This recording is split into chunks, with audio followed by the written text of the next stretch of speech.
여러분 안녕하십니까? 포항 MBC 뉴스입니다. 사용 후 해결료 보관시설인 경주 월성원전 내 맥스터 증설 문제가 해법을 찾지 못하고 있습니다. 지금까지 어떤 일이 있었고 쟁점은 무엇인지 찬반 양측 전문가들의 입장을 자세히 들어봤습니다. 이규설 기자입니다. 맥스터는 원자로에서 연료로 사용한 뒤 배출되는 사용 후 해결료를 공기로 식히며 보관하는 시설입니다. 사용 후 해결료는 위험하고 방사능 농도가 높아 무려 10만 년간 생태계에서 격리해야 하는 것으로 알려져 있습니다. 현재 월성원전 맥스터의 포화율은 97.6%. 맥스터 증설이 왜 중요하냐면 2022년 3월 맥스터가 가득 차면 월성원전 2, 3, 4호기가 가동을 멈춰야 하기 때문입니다. 논란의 시작은 경주가 중저준위 방패장을 유치한 시점인 2005년으로 거슬러 올라갑니다. 2005년 방패장 유치 당시에 정부에서 약속했던 것이 2016년도까지 고준위 폐기물을 반출하겠다라고 약속한 바가 있습니다. 그 약속을 지키라고 요구하는 것이 맞고요. 현재 우리나라 원전에서 발생하는 사용 후 해결료는 갈 곳이 없습니다. 위험한 핵 폐기물을 받으려는 곳이 없어 고준위 방패장 건설은 말도 못 꺼내고 있는 상황입니다. 이게 바로 임시 저장 시설인 맥스터가 사실상 영구 저장 시설로 취급받는 이유입니다. 그래서 맥스터의 안전성이 중요한 겁니다. 철근으로 엮어서 한 두께 1m 정도 되는 철근 콘크리트로 지어져 있습니다.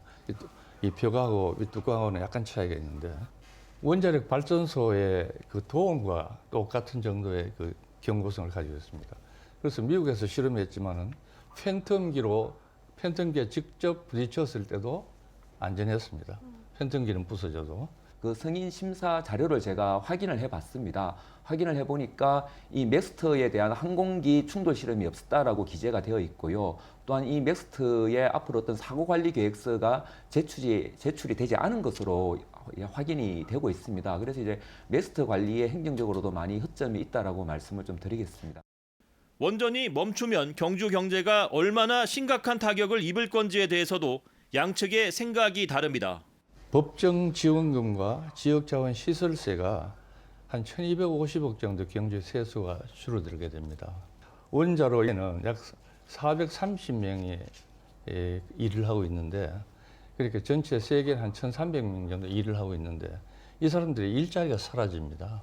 8년간 1,000억이기 때문에 연간 한 145억 정도 되는데 인구 한 26만에 한 2조 원 가까이 되는 경주의 어떤 예산으로 봤을 때 이 145억 정도는 충분히 없어도 우리 경주 경제를 꾸려가는데 아무런 문제가 없다라고 말씀을 드리고요. 그리고 이제 원전이 2022년부터 가동이 중단되더라도 거기에서 일하는 직원들은 고용이 다 보장이 됩니다. 사정이 이렇다 보니 정부는 주민 참여단을 꾸려 공론화를 통해 맥스터 증설 여부를 결정할 예정인데 이마저도 공정성 논란이 일고 있습니다. MBC 뉴스 이규설입니다. 지난해 근대 역사 문화 공간으로 등록된 영덕군 영해 장터 거리를 주민 참여형 역사 관광지로 개발하는 사업이 시작됐습니다. 거리 전체가 유기적으로 연결된 등록 문화재여서 다양한 근대 생활상을 체험할 수 있는 관광 명소가 될 것으로 기대됩니다. 한기민 기자가 보도합니다. 일제강점기 한강 이남에서는 최대 규모의 독립만세 운동이 일어났던 영해 장터거리입니다. 금융조합과 양조장 등 100년 전 생활상을 엿볼 수 있는 건물들이 연속적으로 이어져 있어서 거리 전체가 지난해 근대역사 문화공간으로 등록됐습니다. 이 일대의 문화재를 복원하고 낙후된 거리를 관광형으로 재생하기 위한 종합정비계획 수립 용역이 시작됐습니다. 같은 시기에 일본인 가옥들이 모여있는 구룡포 근대역사 문화거리와 개발 방향은 비슷하지만 규모는 다릅니다. 구룡포와 다르게 이제 개별 문화재가 이제 선적으로 이어져 있기 때문에 그 넓은 면적을 점유하게 되었고 끊기지 않고 이어질 수 있는 그런 유기적인 이런 계획이 수립될 수 있을 것으로 예상되고 있습니다. 정확한 복원을 위해 3D 입체 촬영 기술이 적용되고 건축물의 성격에 따라 활용 방안을 감안한 정비 사업이 추진됩니다. 예를 들어 금융조합은 기억의 박물관으로, 양조장은 주조와 주막 체험장으로, 신발 가게는 근대상가 체험 공간으로 조성하는 방식입니다. 영덕군은 주민들이 자신의 건물과 관련된 사연을 담아 관광객들을 대상으로 영업할 수 있는 주민 참여용으로 개발한다는 방침입니다. 과거에 신발 가게가 우리 집에서 했다. 그러면 우리 집 옛날 건대기에 우대들이 어떤 이야기가 있었는지 그런 거를 스토리텔링화해서 앞으로 어떻게 운영할 것인지 그런 게 만드는 게 국민 참여형 그 용역입니다. 주민들은 낙후된 장터거리에 생기가 돌고 소득도 올릴 수 있을 것으로 기대하고 있습니다. 이 건물도 좀 어떻게 이용해서 정말 우리 주민들이 지금 침체된 이 주민들이 이 사업을 이뤄 가지고 좀 뭔가 활성화할 수 있는 그런 사업을 만들기 위해서 우리가 저희들이 이거 추진하는 걸 알고 있습니다. 사업 과정에서 우려되는 부동산 투기와 원주민이 내몰리는 이른바 젠트리피케이션 방지 방안도 마련될 예정입니다. 영덕군은 내년 5월 종합정비계획이 수립되면 오는 2025년까지 국비 등 450억 원을 투입해 사업을 본격 추진할 계획입니다. MBC 뉴스 한기민입니다. 포스코와 포스코 협력사 직원들로 구성된 노동조합이 매주 포스코 본사 앞에서 포스코를 규탄하는 기자회견을 열고 있습니다. 어제 열린 3차 기자회견에서 포스코가 노동조합과 조합원에 대해 지속적으로 부당 노동 행위를 하고 있다고 비판했습니다. 박성아 기자가 보도합니다. 사이렌 소리와 함께 가면을 쓴 사람들이 나타나 막대기를 휘두르고 작업을 하던 노동자들이 아스팔트 바닥 위로 쓰러집니다. 포스코의 노조 탄압과 열악한 노동 환경을 비판하는 퍼포먼스입니다. 노조는 포스코가 노조할 권리를 탄압하고 있다고 규탄했습니다.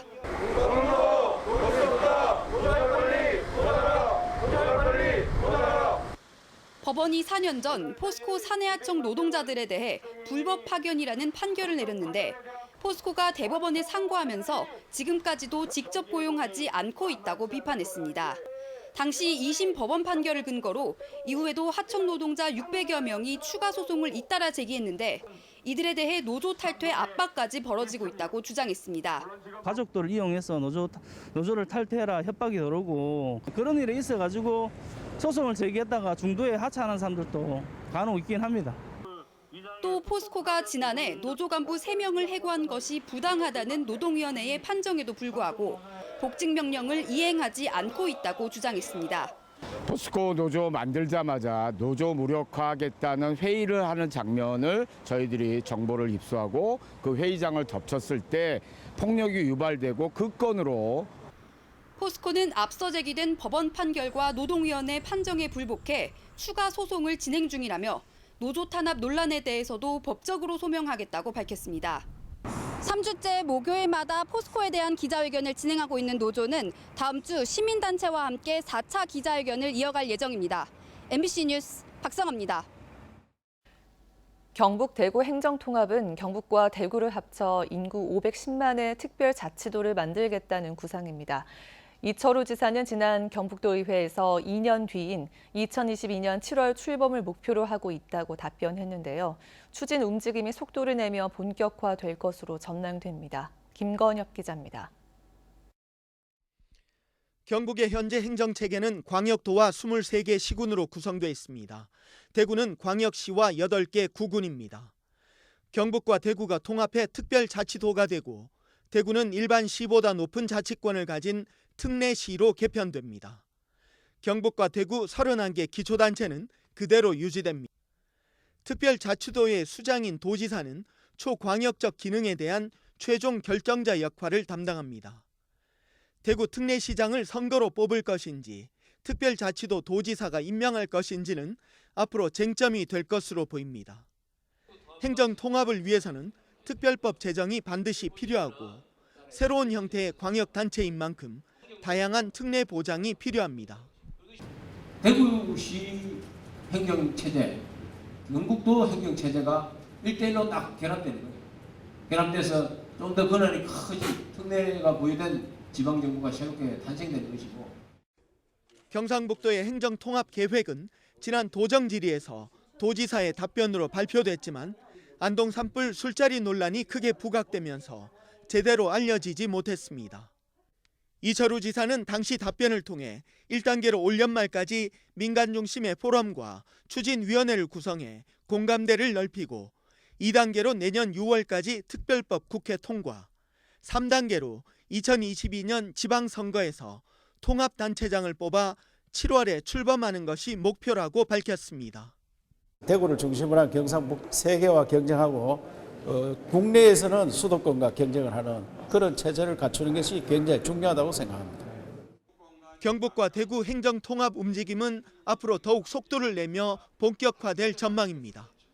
계획대로라면 2년 남짓 시간이 남은 상황. 실현 가능성은 있는지 더 꼼꼼하게 따져봐야 하는 목소리도 나오고 있습니다. MBC 뉴스 김건엽입니다. 제48회 신라문화제가 오는 10월 8일부터 7일간 황송공원과 시가지 일원에서 열립니다. 경주시는 신라방도 신라 탄생의 비밀이란 주제로 42개 행사를 열 계획이며 주요 행사는 신라 박혁것의 거서관 즉위식과 세계 민속 음악 페스티벌, K-팝 커버 댄스 경연 대회 등입니다.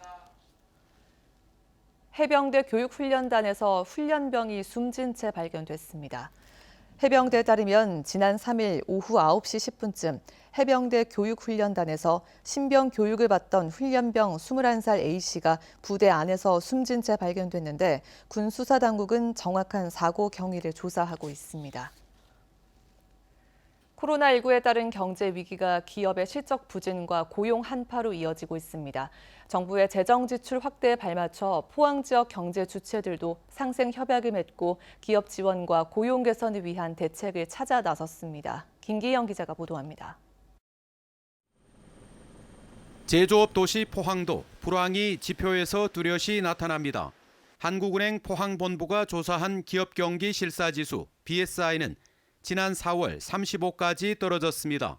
조사가 시작된 2013년 이후 가장 저조한 충격적인 수치이고 전국 평균보다도 10포인트 이상 낮습니다. 고용 사정도 좋지 않습니다. 실직자에게 지급되는 실업급여가 1, 2월에는 월 평균 7천 건에서 3, 4월에는 9천 건을 넘었습니다. IMF 금융위기 때보다 어렵고 앞으로는 더 어려울 것으로 예상되면서 지자체와 상공계, 금융기관, 노조 등 사실상 포항 지역 모든 경제 주체들이 상생 동약식을 가졌습니다. 참여 주체들은 전문 상담관으로 어깨동무 기업 지원단을 꾸려 원스톱으로 애로사항을 해결해 줄 방침입니다. 원스톱으로 해결하기 때문에 그런 애로를 좀 더 빨리 또 관련된 정보를 좀 더 신속하게 취득을 해서 아마 좀 도움을 줄 수 있지 않을까. 포항시는 일용 근로자를 고용하려면 인건비의 70%를 지원하고 단기 수출 보험 등 수출 보험료는 100%를 지원할 계획입니다. 노조도 어떤 결정이 일자리를 지키는 길인지를 최우선 고려 사항으로 삼고 있습니다. 몇 군데 기업은 이미 임금 협상, 2020년 임금 협상 회사에 이름을 했고 지금 고용을 유지하기 위해서 포스트 코로나 대책만 서너 차례 말잔치에 그치지 않을 지속적이고 강력한 추진이 요구됩니다. MBC 뉴스 김기영입니다. 대구 범어천 먹거리타운 상인들은 해마다 이맘때면 깔따구 때문에 장사를 못할 정도로 피해를 보고 있습니다. 코로나로 피해를 겪다가 이제는 깔따구 때문에 또 손님을 잃고 있습니다. 양관희 기자가 취재했습니다. 해가 진 어둑어둑한 저녁, 범어천 먹거리타운. 날벌레 떼가 길가를 점령했습니다. 이 벌레는 모기와 생김새가 비슷하지만 덩치가 더 작은 하리모 깔따구과 곤충입니다. 깔따구는 물진 않지만 알레르기 질환을 일으키기도 합니다. 인근 범어천에서 올라온 깔따구 떼가 먹거리 골목에서 기승을 부리자 상인들은 대형 선풍기를 갖다 놓고 전기 충격기를 여러 대 설치해보기도 하지만 소용없습니다. 이 모기 안 피워놔요. 왜냐면 이문을 열어놓으니까 안 그러면 안에 말도 못해 하루살이 하고. 깔따구 떼가 출몰하자 먹거리 골목엔 손님 발길이 끊겼습니다. 불편하죠. 도시에서 갑자기 이런 일이 있다는 것도 이상하기도 하고.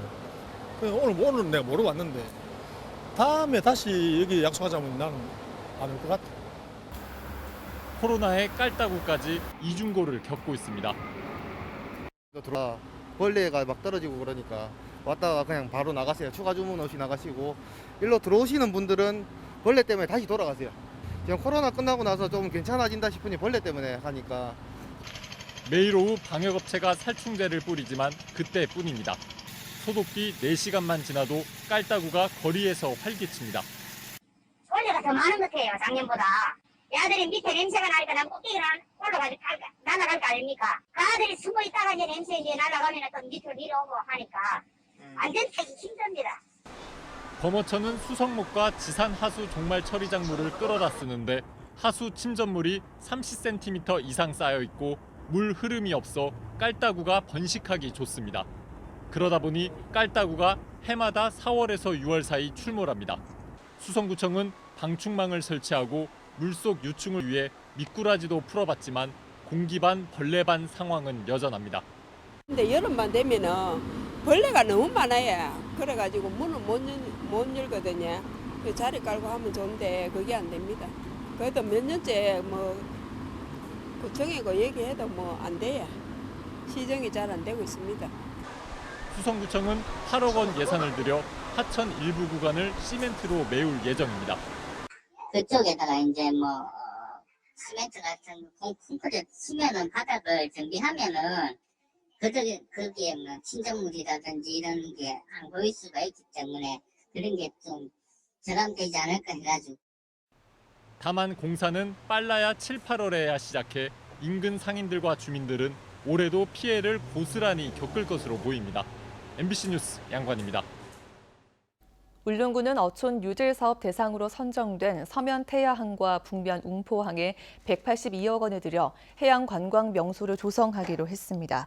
태야항에는 89억 원을 투입해 해양 심층수 체험센터와 황토구미 탐방로를 만들고 웅포항에는 93억 원을 들여 해양 체험 공간 조성할 방침입니다. 경북교육청이 코로나 사태로 어려움을 겪는 학부모들의 교육비 부담을 덜기 위해 도내 고등학교 1학년 전체에 1학기 학비 인제한다고 밝혔습니다. 이미 납부한 1, 4분기 학비는 모두 반환됐고 2, 4분기 학비는 고지서를 발급하지 않기로 했습니다. 이상으로 포항 MBC 뉴스를 마칩니다. 여러분 고맙습니다.